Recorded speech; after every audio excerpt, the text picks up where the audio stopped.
Hey guys, it's Anna/BunBun from PastelBunBun.com, and I'm here to show you how I glaze my charms that need to be glazed, whether they are a matte finish item and I just have to glaze them, like this one, how it's just glazed, or if it's an actual piece that I painted on that I had to glaze some features on it. So I'll be showing you how I do that. I've already done all of these but this glow-in-the-dark one that's up here, so I'll be glazing this one. So let's get started. Alright, so I use triple thick. It's the Diamond Non-Yellowing Clear Finish. It's by Deco Art, or I think that's the brand Deco Art. So this is the one that I use. I've been using this for a long time and it's still not even like all the way gone. So you're gonna need that, a paintbrush. I use this one. Yeah, it's been around for a while. You want to make sure that there's nothing on the part that you're going to be using on your pieces, that there is nothing on these bristles, because if there's something on these bristles, it's going to get into your glaze, and while you are glazing your pieces, you're going to get those bits on there. So I'm just going to be glazing the parts that I painted. I won't be glazing the rest because I want the texture of the actual alpaca, like it was made in the mold to kind of look like it has hair on it, so I want to keep that. But the parts that I painted, like the face, and then... Alrighty, so you want your piece that you want to glaze, and I know that there is a little chip here from painting it. I had this kind of piled with a bunch of other stuff as well, but I'm not going to worry about it too much. So you're just going to dip into your triple thick. You're going to wipe one end off, and one end can have all the glaze on it. I'm going to start with the face. Hopefully I'm in frame.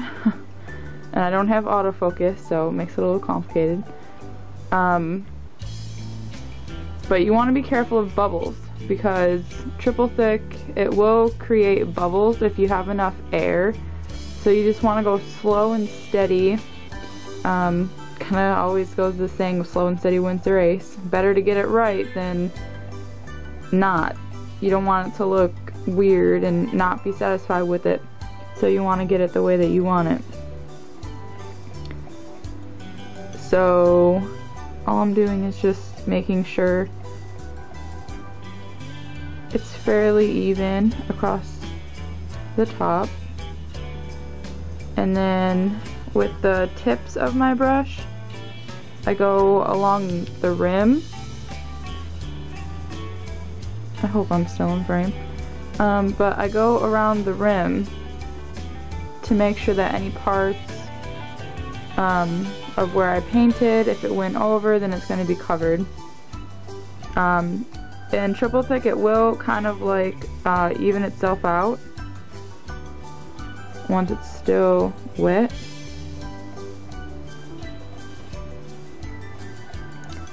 So that's that part, and I do it again. I get a pretty fair amount on my brush and go over my next part. And that's literally it. You just want to make sure that you get any parts that you need covered, or whatever covered, because I've made a mistake in the past when I first started glazing dull charms, that I wouldn't pay much attention and I would see a bubble or something after I was done, or I would miss a spot or something and then there would just be like a dull spot. And you don't really notice it face on. It's just when you're like looking at it in light or something at a different angle, then you'll see it. And I personally don't put multiple layers because it'll make it look weird and makes it more tacky. The less that you put, the better. So that's it. And it's going to dry and it'll be perfect. See how shiny that is? It's pretty much going to be that shiny when it's done drying. But like I said, I wanted to keep that texture from the mold.